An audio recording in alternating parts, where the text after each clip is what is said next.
guys, Dr. Prometheus here in week 15. We're 8-5. We'll be taking on the 3-10 Minnesota Vikings.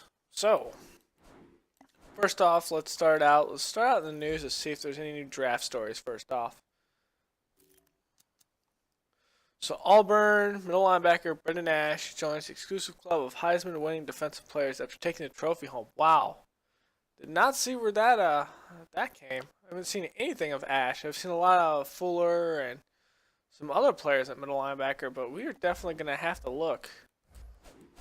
Take a look at Ash if we haven't already. I think we have, which kind of makes it more intriguing.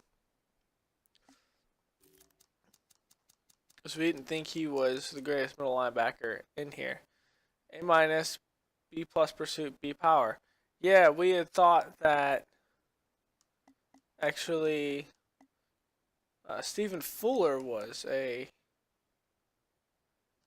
well, by the looks of it, yeah, actually that they were on par. So I don't know how Fuller is still considered a 4th round pick. That may change before the draft. One thing we're going to target, we're going to look at, is late round quarterbacks.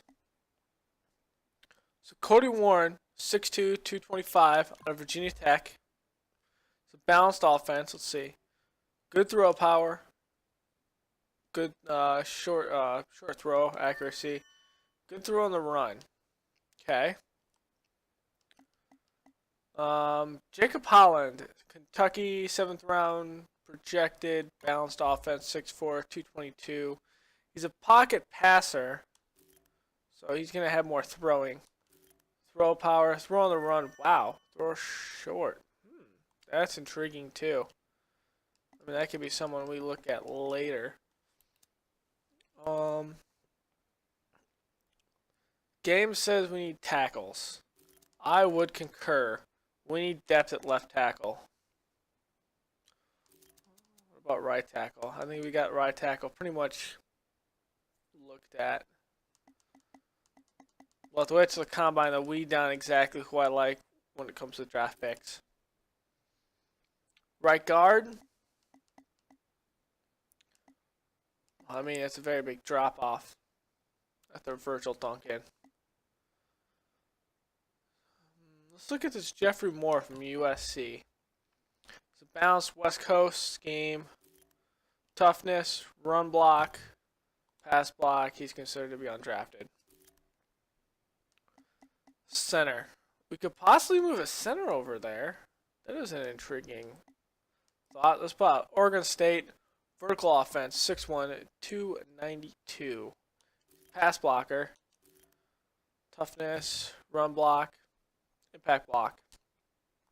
We said to be undrafted because he's a pass blocker, and, well, he's not good at pass blocking. But Colton Kerr from BYU. Pass blocker, run block, he has the same issue.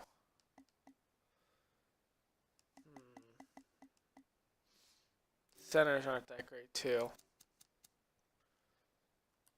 Let's look at the ends.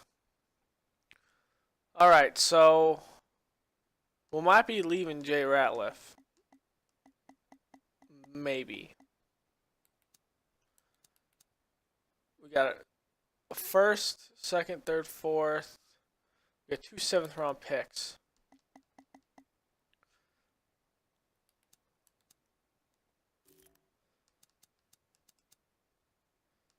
It would be nice to look back here. Colorado, base 3'4". David Easley, 6'7", 314. Versatile, play anywhere on the line essentially. Good block shedding, good tackle, good hip pounder. Hip power. Wow, he's gonna be a 7th round pick. If he falls, one of those 7s might be good. Here's one from TCU, DJ Gilmore, 6'4", 273. He's more of a run stopper. Good tackle. So we might look at ends for those spots right there. So it is week 15. We are going to look at the preliminary playoff setup here. As the Lions play in 3 weeks, which if the Lions drop their next 2 games, we could be going into a game where we play for the division, which would be kind of exhilarating there. But we need to look at something. How did we get here? How did a team that was not supposed to get more than 3 wins, well, get there? I'll show you how. So the Packers, we win by 3. So it's 1 there. We have 3 games here where we blew out our opponents. Don't worry about this play twice. I had a crash, so I had to go back in and or I had a glitch in the game. So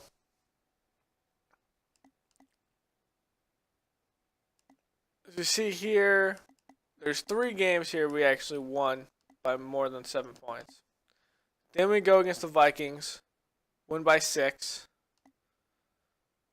We get our ass handed to us by the Chargers, Rams, and Broncos. These are the games without Jay Cutler. We beat the Packers by 2. This one's by a last-minute field goal. We beat the 49ers by 2 off another last-minute field goal.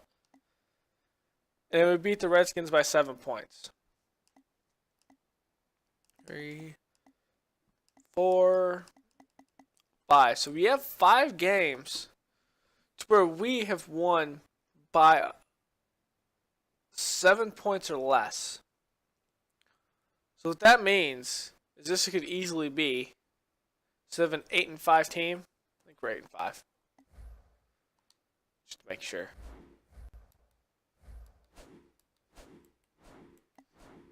We're an 8-5 team. That could easily be a 3-10 team right now. So, looking at the standings. Then we'll look at some news for the past couple weeks. I think I missed it last week. So we'll go from there. NFL. Seahawks clinch in the NFC. No one's even, at least their division, no one's even close to them. Ravens and Chargers are still neck and neck in the AFC for that first spot. And the Lions, we got 3 games to play, and we'll have to see if the Lions can capture that number 1 spot. Alright, so we're looking at the AFC North. I'll give you a whole rundown of the entire thing. So Ravens, 11-2, there's 3 games left. It is possible the Ravens come out with this division here. Steelers are 8-5. Titans are 8-5. There's still some games to be had here. So in 3 games, you could see a switch between the Titans and the Colts. But this is going to be one that whoever wins the division is going, everyone else is going home. So AFC East, the Patriots are 9-4. They've actually went on a 2-game winning streak to go over the Bills. So the Bills are technically a wild card team right now, unless anyone out of the next AFC division does anything. But the Patriots would get that division. In the AFC West, actually we have 3 8-5 teams. So it is possible we have 1 team left out of this that's 8-5, tied right now. With 3 games left, the Chargers still have to win a couple more to ensure that they take home the AFC West. And they're actually in some competition for the AFC first round bye. So going to the NFC. Lions are 10-3. We're 8-5. We got 3 games. Now those 3 games, we play a game against each other. So it's possible that if the Lions lose 1 game here and we win out, that we take it to the house and we take over this division. The Falcons are 8-5. And the Saints are 8-5. They're vying each other for that playoff spot. It is possible the Bucks and the Panthers come back to something, but it'll come down to divisional games at that point. And really, I don't see Bucks or Panthers coming out of this one. We do play the Bucks on one of them, to where if we win, then their playoff hopes are done. NFC East, Eagles 8-5, Cowboys 7-6. Everyone else is 6-7. So after we defeated the Redskins last week, we have made it more difficult for them to make the playoffs. The Eagles and Cowboys are the ones that are most likely going to do this, and I believe they have a matchup in the next within the next 3 weeks. So that will decide that division. And then we all know the Seahawks have decimated through their division. 49ers are 5-8, Rams 5-8, Cardinals are 4-9. Carson Palmer got hurt. Otherwise, this could be a different Cardinals team. Carson Palmer got hurt in week 2, and they lost him for about 8 to 10 weeks. So that is a big issue for them. So we're going to look at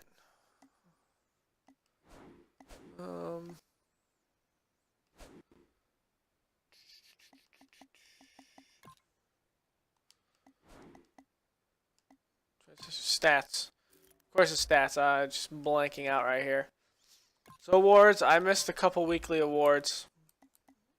So we'll go back to week 12 to make sure I got them all. So I'll do offensive and defensive. So offensive, Russell Wilson, 26-34, 358 passing, 3 touchdowns.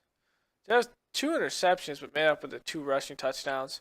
Ryan Mallett over in Houston, 29-48, 338 passing, 3 touchdowns. Did take 4 sacks though.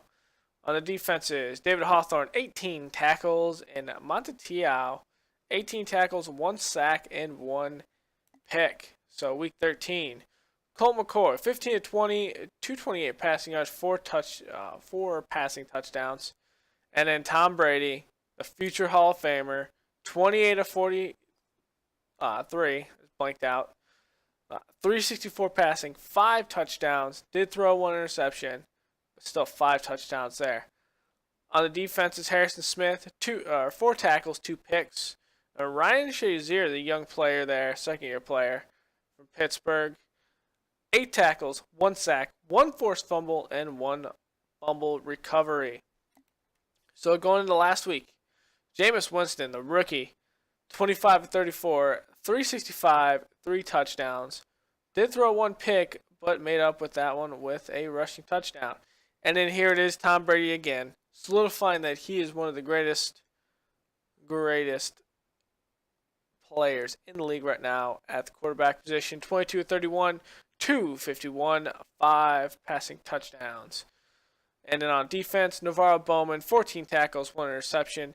And then going back to the Patriots, you see Mayo there as a middle linebacker for the Patriots, one of the big vets in their defense, getting in a position, calling the plays at the line, that sort of thing. 9 tackles, 2 interceptions, and he took 1 to the house. So that's everything up to week 14 to catch us up on weekly awards. We will look at yearly awards. It is week 14 before we look at it at the end of the season.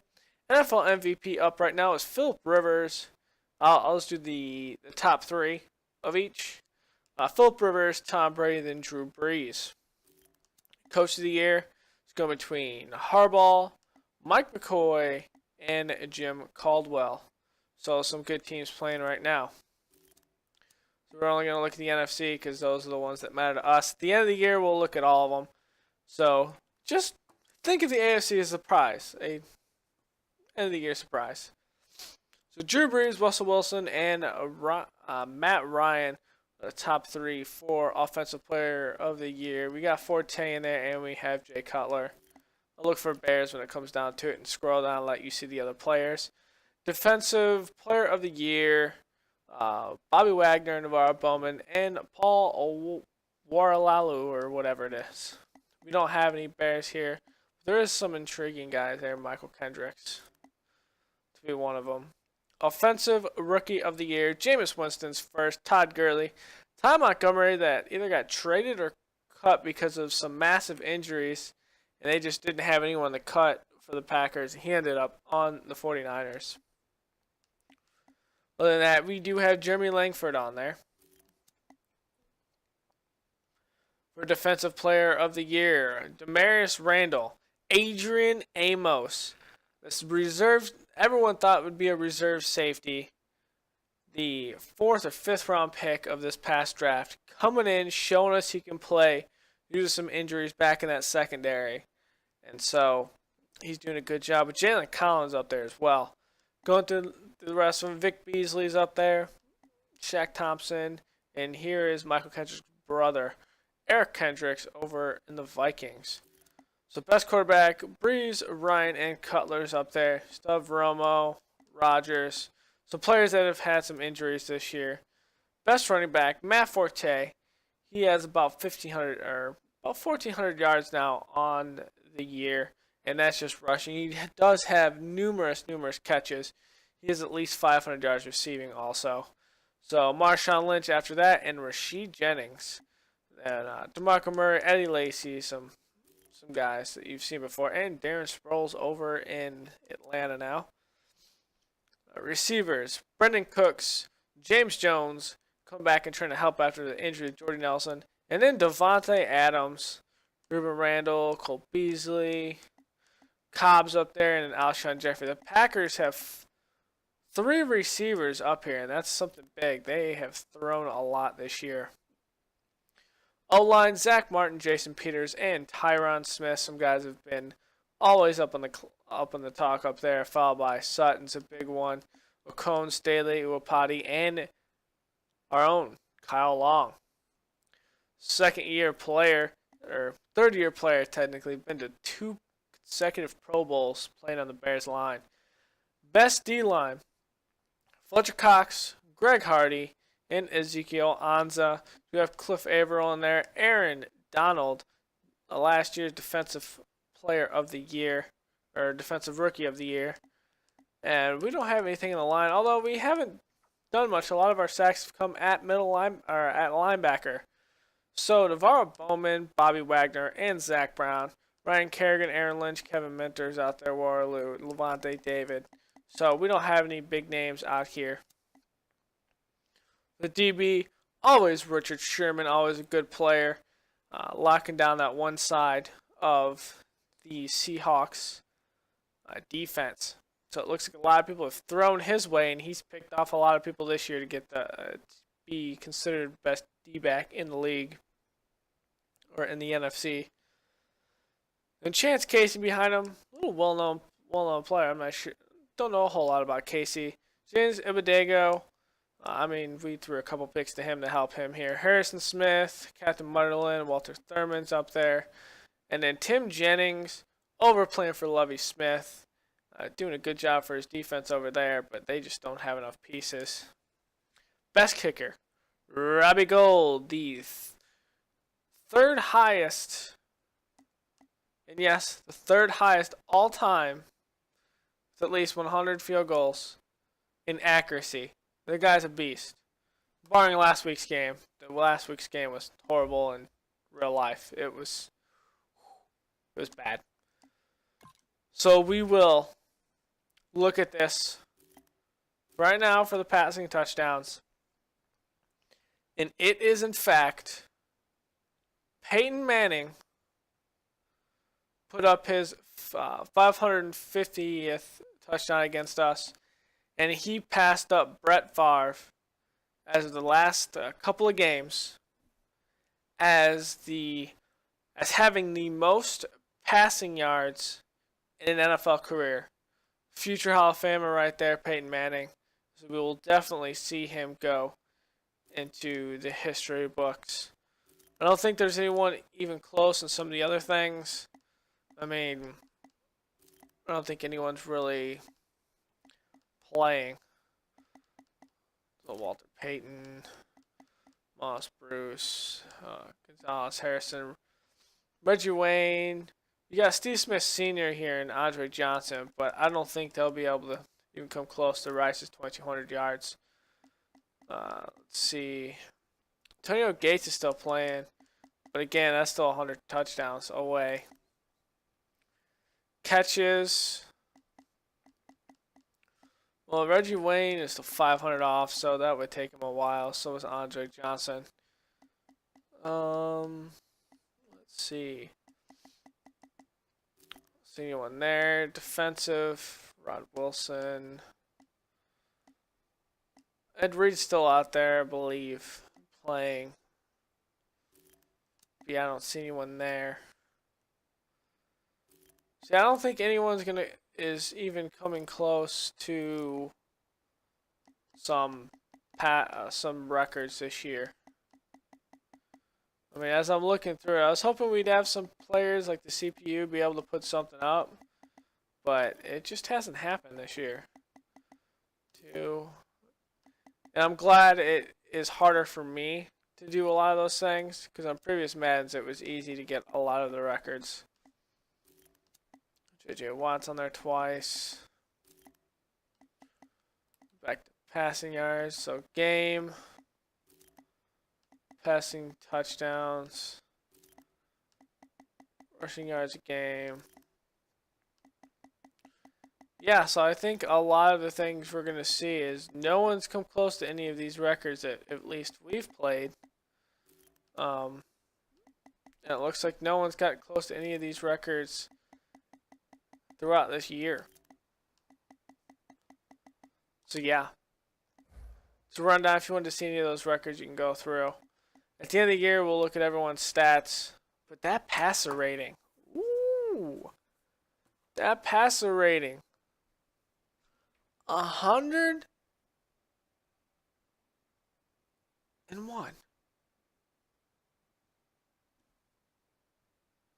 0.7.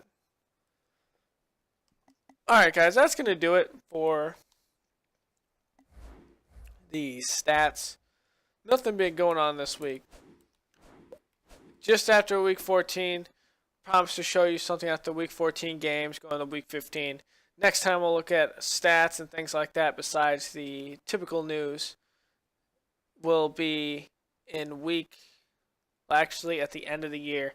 When we shake down who made the playoffs, who didn't make the playoffs, who got some awards, who deserved it, who I think didn't because of some stats. And we will just look at overall evaluating our roster from a season standpoint. And if we make the playoffs, well, we will look at it at a playoff standpoint. So I will see you guys next time. Later.